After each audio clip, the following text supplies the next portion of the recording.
дайым такай ошо кул мүнөз, анын жакшылыгы, анын оңолу сол жөнүндө көп айтып атабыз. Жакшы кул мүнөздү Кудай Таала тарабынан пендесине берген эң бир чоң жакшылыктар, билесиздер. Ошол себептен качан сиз менен биз Аллахтын өкүмүн, пайгамбардын сүннөтүн туура аткарсак, ошондо Кудайым буйурса, жашообузда көптөгөн жакшылыктар келе берет экен, билесиз. Негизинде бардык жерде мусулман өзүнүн артыкчылыгын көрсөтүш керек. Кайсы жерде, кайсы тарапта, кайсы кызматта болбосун. Негизинде кайсы жерде жүрсө, ошо өзүнүн деңгээлинчелик жакшы кылганга аракет кыла бериш керек экен. Ар ким ар кандай, бирок мусулман бардыгы бирдей болгонго аракет кыла бериш керек. Бардыгы тең, мисалы, мусулман болгондон кийин бардыгы тең мындай бири-бирине эмне болуш керек? Окшош болуш керек. Туура адеп жагынан, башка жагынан өзгөчө бөлөк-бөлөк болушу мүмкүн, бирок мусулманмын дегенде бардыгы бирине күйүп турушкан деген пайгамбар айткандай, мусулман бир дене сыяктуу дейт да, бир дене сыяктуу. Дененин бир мүчөсү ооруса, мисалы бүт дене ооругандай, ушул даражада болуш керек экен да. Мусулман бир жери кемчилик болгон болсо, ошол жерде сиз менен биз күйүп турушубуз керек да. Эмне үчүн? Ошол азыркы заманда мисалы мусулмандар канча дегенде төмөндөсү бар, туура? Мусулмандардын төмөндөп кетиши, мусулмандардын субханалла жанагындай бир исламда дагы, исламдык өкүмдөрдү аткарууда дагы төмөндөп кеттик. Карасаң, намаз окушта биз кээ бирлер багымдат эле окуп калды. Шүгүр ошо багымдат окуганына деп атабыз. Кээ бирлер болсо тахажжуд окуйм, мен 5 маал намаз окуйм дейт. Кээ бирлер болсо мисалы орозо тутам, бирок деген башка нерсени кылбайм. Бирөө зекет берем, бирок калган мындай айтканда бул төмөндөө да. Мындай айтканда, эгерде машинанын 4 дөңгөлөгү боло турган болсо, бирөө бирле дөңгөлөгү жүрө турган болсо, 3 дөңгөлөгү жок эчтеке жарабайт да, туурабы? Бул ошондой эле субханалла ибадатта алсыздоо, бул адамдын мисалы мындай айтканда исламдагы алсыздоосу төмөндөсү болуп эсептелет.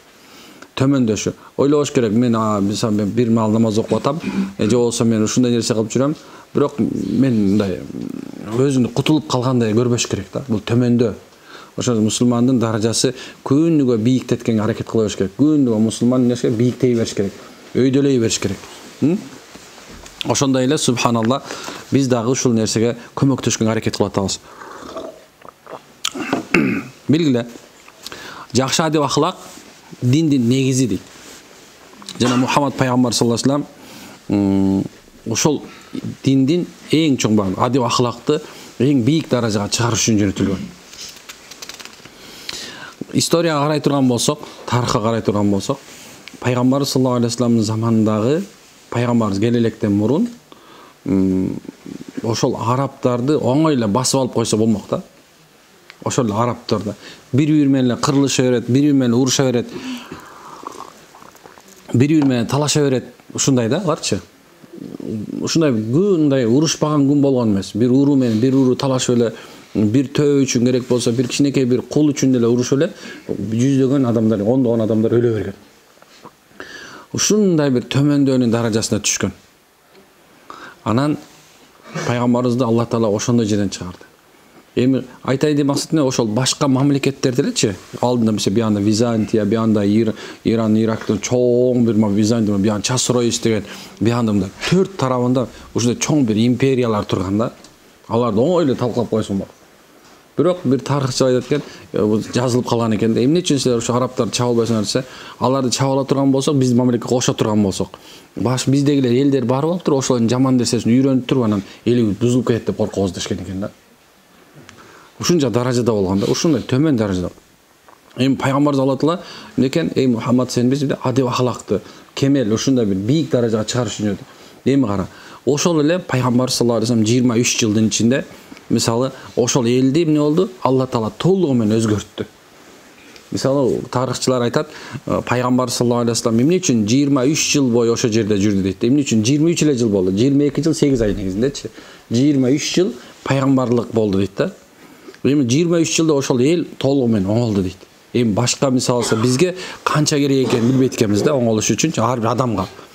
ошол пайгамбар арабтарга жөнөтүлдү, арабтарга деген болбойт да негизичи. Ошо араб элине жөнөтүлдү десек анда бөлүп койгон болобуз. Алла да рахматул аламин, бүткүл ааламдын рахматы үчүн жөнөттүк дейт. Көрсө, кыямат күнгө чейин пайгамбар келбей тургандан кийин Алла Таала пайгамбар саллаллаху алейхи ва саллям дейт, силерге рахмат үчүн жөнөтмөйт. Бүткүл элге, бүткүл.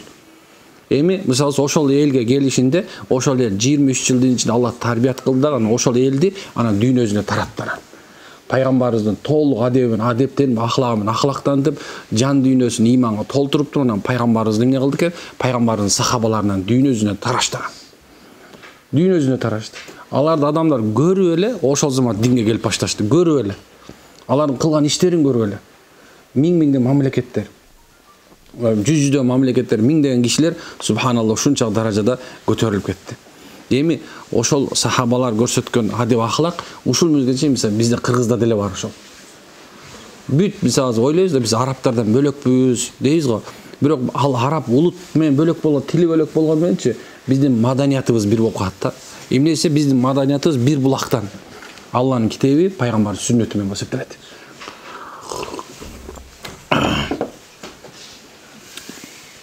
Анын белгилери. Биз кантип аларга окшошуп калдык? Эмне себептен десе, ошол эле сахабалар ушул жерге чейин келген белгилери. Канчанчы жыл болду талаш согушу? 871 876 876-жылы талаш согушу болду. Бул жерде эмне Чиндер менен Цин эмеси менен мамлекети менен Кытайлар менен арабтардын ортосунда согуш болду. Ошол жерде кимди талашты дебейсиңерби? Ошол жерде субханалла силер менен бизди талашкан.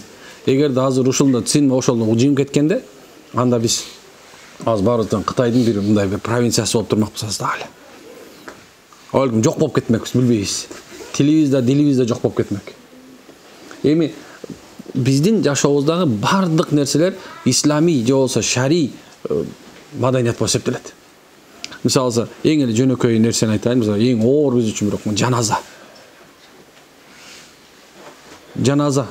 Бүт бардыгы тең эмне экен? Исламий. Бирөө баягы бирөө күлүп аттылар. Кыргыз болуп туулуп, анан орус болуп жашан, араб болуп өлөбүз деп атабы?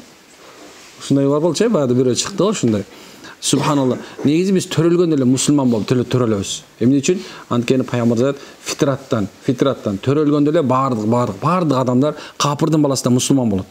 Бирок алардын ата-энелери аларды христиан, насрани, христиан, күнгө сыйнар же болсо мусулман кылып бөлүп коет экен. Ата-энесин карап өсөт да бала, туурабы? Ошого жараша субханалла, мисалы, сиздин балаңыз кандай, сиз кандай жүрсөңүз, балаңыз да ошондой болуп калат экен. Ошо себептен фитраттан баарыбыз мусулман экенбиз. Жашообузда билимни билинбегени менен бизде көптөгөн нерселер бар. Көптөгөн маданият бар. Керек болсо кол жуганан, үйгө кирген, керек болсо үйгө эшиктен бери карасаң эмне кылышат? Бул кой кыбыланы теппейли деп эмнеден кылышкан? Мындай башкачараак кылган аракет кылышат. Кой кыбыланы деп. Керек болсо ушул керек эшиктен бери, ажатканлардан бери, субханалла. Кээ бир адамдар мисалы кыбылага карап түкүрбө. Кыбыланы эмне кыбыла бутун карап жатасың? Карасаң эң эле жөнөкөй эле бутун кыбылага түзүмдөй чөйүшпөйт бизге деп турабы? Эң эле жөнөкөй. Эми кара. Ошол эле мезгилде субхана бисмиллах деп тамак ичебиз. Бата беребиз. Мунун бардыгы тең эмне экен? Бул пайгамбарыбыздын көрсөтүп кеткен адеп, ахлак ушул бизде калып калган. Сен мен канча сиз менен биз канча өзүбүздү ошодон тартпасак деле ушул нерсеге келдик. Ошол нерседе жашап атабыз. Болгон нерсеси эми биздин акылыбыз эми ушуну кабыл алыш керек. Көрсөм мен мусулман турбаймынбы? Биз эч кандай биз мусулман турбайбы? Мусулмандын Кудайга баш ийген киши ошо пайгамбар көрсөтүп кеткен жолдо турбайбызбы деп. Мына ушуну кабыл алсаң, анан кийин ар жагын кылыш оңой болот. Намаз окуш оңой болот, орозо тутуш оңой болот, зекет бериш оңой болот, ажылыкка барыш оңой болот. Акыл менен кабыл алчы. Жакшылап ойлонуп мен дайым айтам, ойлонуш керек депчи. Анткени Алла Таала бизди ойлонуш үчүн акыл берген да. Мен бүгүн бир нерсе көрдүм да. Ошондой бир ат Аллага кайрылып аткан. Алла. Ыргыл жазыптыр да. Ат. Алла. Мен ушундай аркам жоонум жоор болду. Ушундай нерсе болду. Ошо адамга ушундай мени кызмат кылдырдың. Ушунча жер жашоодо жашаттың мени. Мен ушундай бир кыйнабай эле бир башкача нерсе, башкача бир макулук кылдың. Адам кылып койсоң болмок экен. Дегенде Алла Таала мындай бир үн менен айтат экен: ат, жылкы, Ey баландай мисалы өзүңдү аркаңды карап көрчү, бир эшек турат экен. Баягы ат альхамдулилла, Аллахым мени ат эле кылып койгонуна деген экен. Эшектин акыбалы андан оор экен да. Аны кызып айтат экен, Алла, менин акыбалымды карач дейт.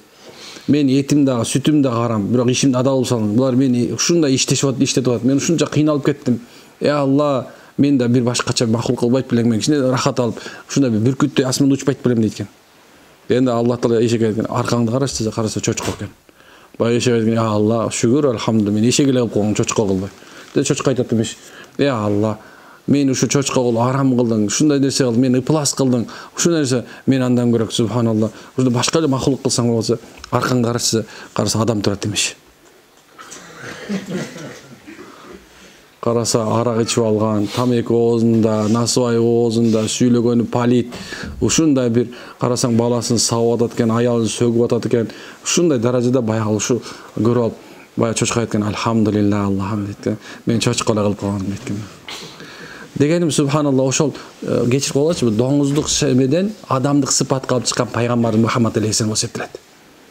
Эгерде диниң болбосо, сен дилиң тазар болсо, акылың менен ойлонбосоң, анда чочко да шүгүр айтат, альхамдулилла, адам болбогондачы. Ошо сен менен биз кимбиз? Кандай адептенишибиз керек? Кандай жашашыбыз керек экен? Альхамдулилла, пайгамбар саллаллаху алейхи вассалам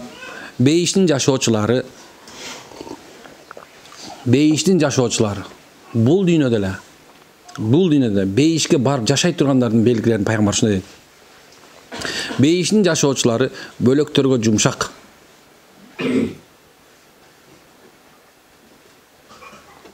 жеңил болуп эсептелет. Бөлөктөргө жумшак жана жеңил.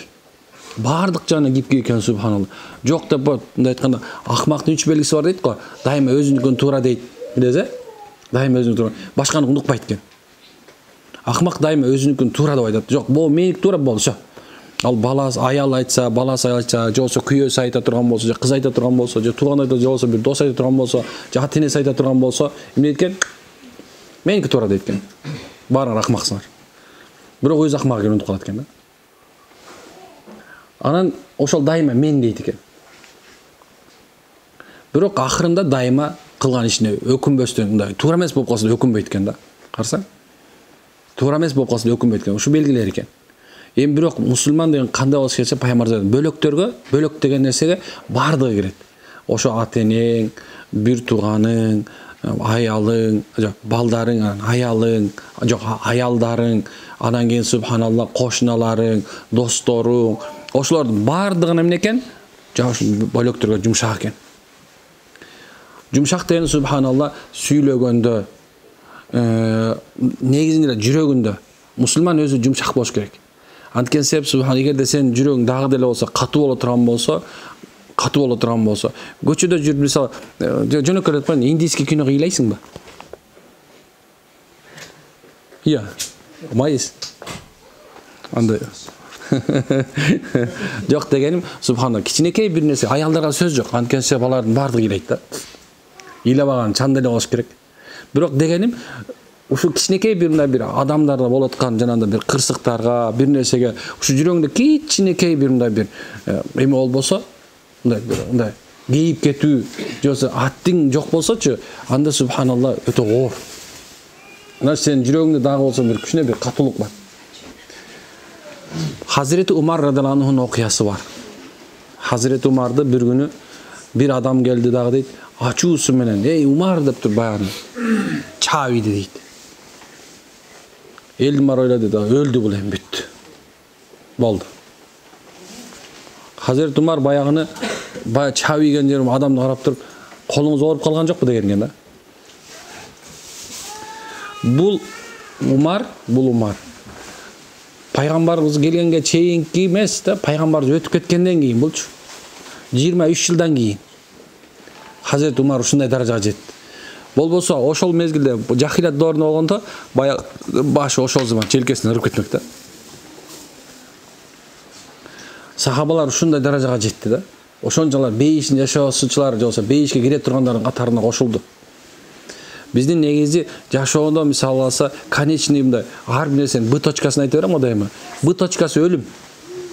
Ойлобогула, Б точкасы салынган үй экен, алынган машина экен, банктагы акча экен, же болсо субханалла жеп аткан тамагың экен деп ойлобош керек.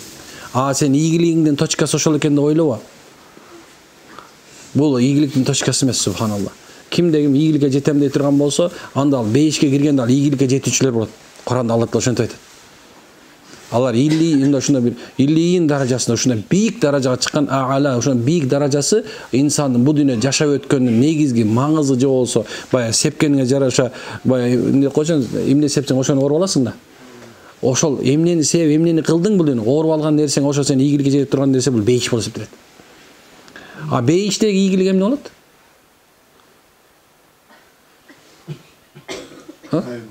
Я. Туралда бейиш анысы бөлүк. Сен Алланын жүзүн көрүшүң. Пайгамбардын жанында турушуң. Мына бул ийгилик. Эгерде дагы деле болсо, субханалла, сиз менен биз дагы мындай эме кыла албай атсак, дагы эле чече албай атсаң, анда жакшылап ойлонуп көрсөң, жүрөгүң кандай. Бирөө мисалы алса, мындай аз карасаң көчөнүндө болот, момунда бир эмени жөнөтүп коюпту, бир аю. Көрсөтүп берет, мача аю. Карай албайсың да. Бир аю бир нече адам тытып салыптыр да. Жеп салыптыр баягы, кусок. Ана мага көрсөтөт, карасаң, муну ушунча 20-30 жылдан бери молдо болсом да, ушунча жаназага ушунча адам өлгөнүн көрсөм деле, субханалла, бирок баягыны караш өтө оор да. Бирок адамдар ошону мусулман эле карасаң да, спокойно жөн эле мындай эле карап аткан да. Мурунку заманда адамдарга адам өлгөндө, алар адамдын өзүнө ыйлаган эмес. Анын каяка барар экен деп Алладан суранып ыйлашкан да. Алла, бул күнөөгө канча намаз калып калды, муну канча орозосу калып калды, канча дини калып калды. Алла деп ыйлашат экен да. Биздикилер азыр болсо, субханалла, чөтө мындай машина мындай эме деле не важно да. Бай өлүп калган адамчы, туйтик машинеси иттей жаман болуп тур дейт да. Машинеси болуп калыптыр. Кишилер ыргып кетиптир карасаң, конкретный машина экен, канча миң доллар болду экен деп атат да. Адамдын өмүрү, субханалла, ушунча важный болуп турган жерде. Эми кара, эмне үчүн бейиштик деп атат? Анткени качан сен, субханалла, жүрөгүң, сен качан субханалла кылган амал, иштериң баардыгы тең башка өзгөлөргө кылып аткан адамдарга жумшактык жүрөгүңдө пайда болсо, анда субханалла, мына бейиштиктин белгилери. Же болсо, субханалла, андан кийинкиси башкаларга жумшак жана жеңил дейт. Эмне үчүн жеңил деп атам? Пластилин барго, пластилин. Пластилини канча мындан соң формага келе берет, туурабы? Ошондой болгула дейт да. Мусулман ушундай пластилиндей болуш керек. Кандай форманы берсе, ошондой форманы ала бериш керек. Бирок ошол нерсе акылдын ченеминдеги формада турабы? Өзүңдүн ким экениңди, башкаларга жумшак жана жеңил болушуң жөнүндө ойлонуп көрүшүң керек экен. Устаздар айтат го, азыр ушундай көп айтып атышат. Азыр биз ушул заманда мусулмандар бүт сырттан кылганды үйрөндүк. Сыйлаган үйрөндүк, сырттагы адамдарды сыйлаган үйрөндүк. Ассалам алейкум, Айша багандай жакшыбы? Ассалам алейкум, Айша жакшыбы? Тынчпы? Тынч, алхамдулилlah. Кандай? Кап бар, жакшы. Алхамдулилlah. Ушундай жакшы болсо чай ичели. Үйрөндү дейт да. Бирок үйгө киргенден кийинкиси Алла арыстанды субхан айтып болбой турчу. Ошол себептен некен мусулман субхан үйүндөгү биринчи адамдарга жакшы мамиле кылганды, ошолорго жумшак жеңил кылганды үйрөнүүгө керек экен. Ошол балаңга мен бул жерде айтып аткан себебим ушул экен да, биз дайыма эле башыбызда бар, баарыбызда элечи. Кээ бир адамдар оорубайт.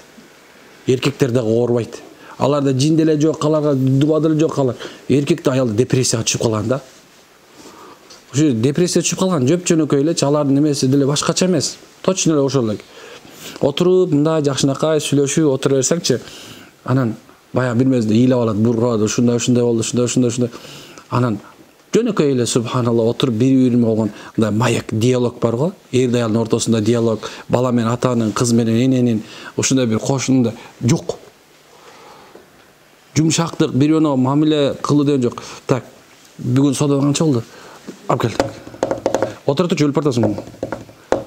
Бүт эсеп, чөт. Бирок субханалла адамдар бир нерсине убакыт бөлбөй калды.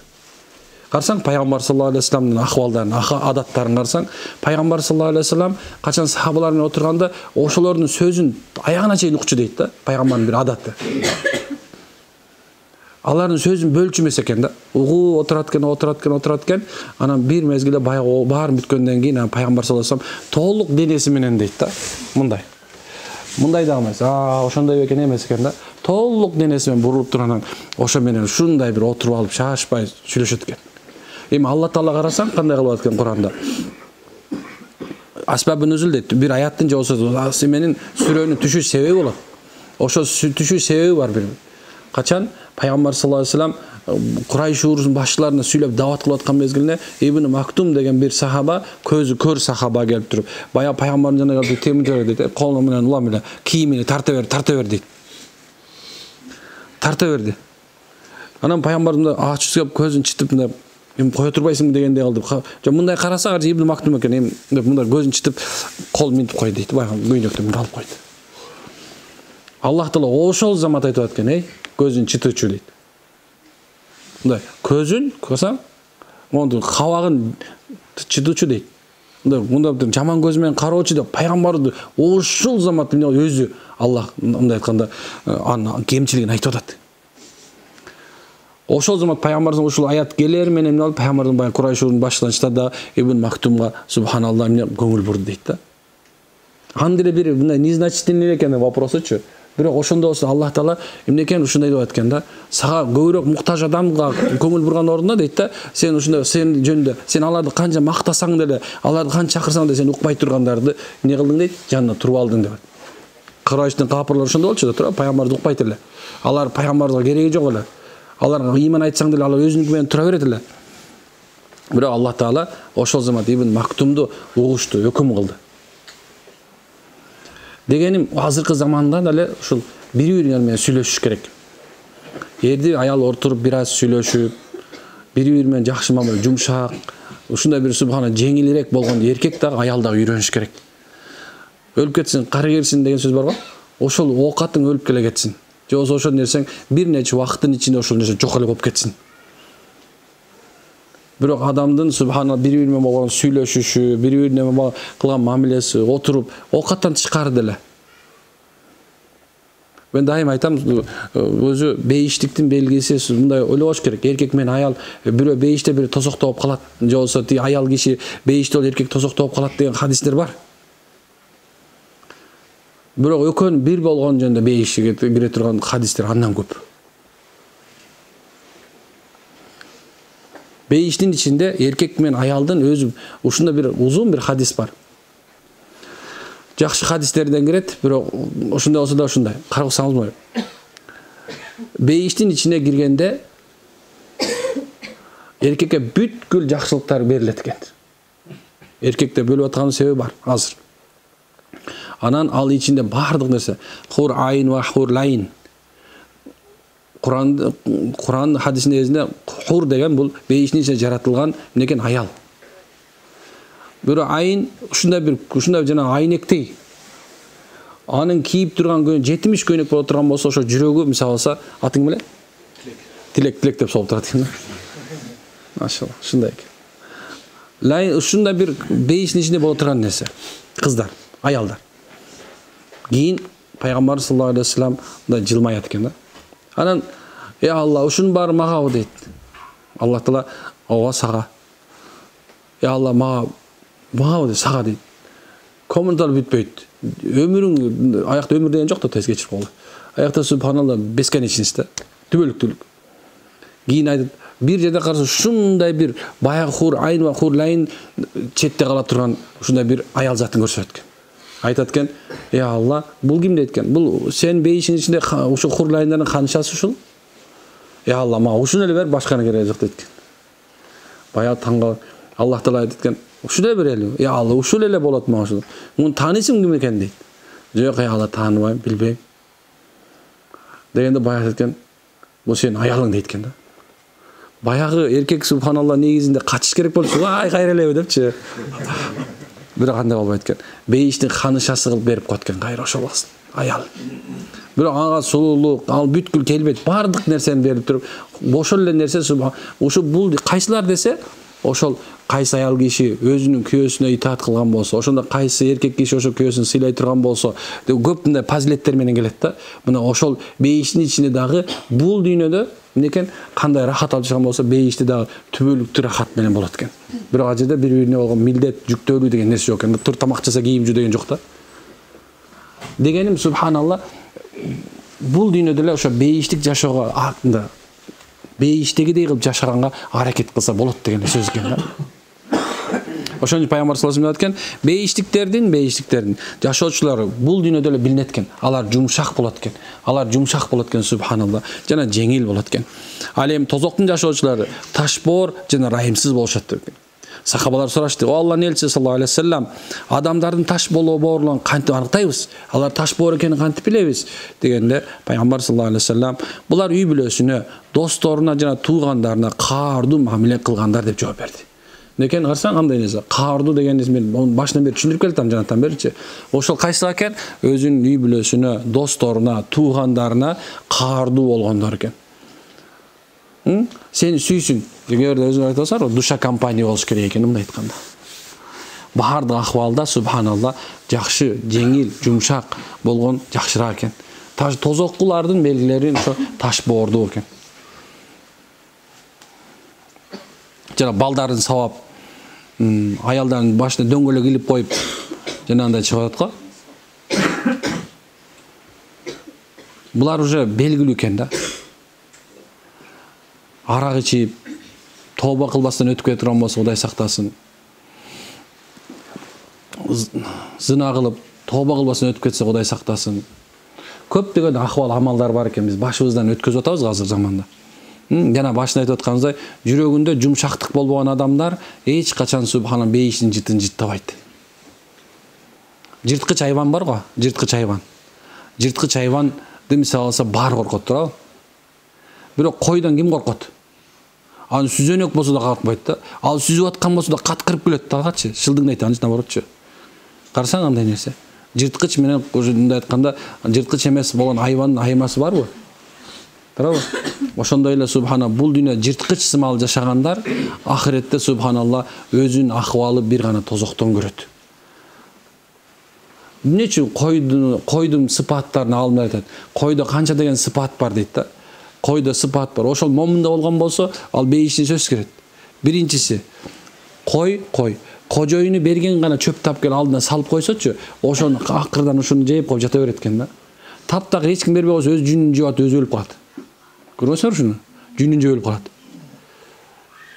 Бирок некен ушул нерсе анда жогоштук бар экен. Аны көтөрүп чаап турчу, моюнуна ушундай бычакты такып аткан болсо эмне кылат? Ушундай тура берет экен да, карап турат экен да. Көзүнөн жылтырап карап тура берет экен.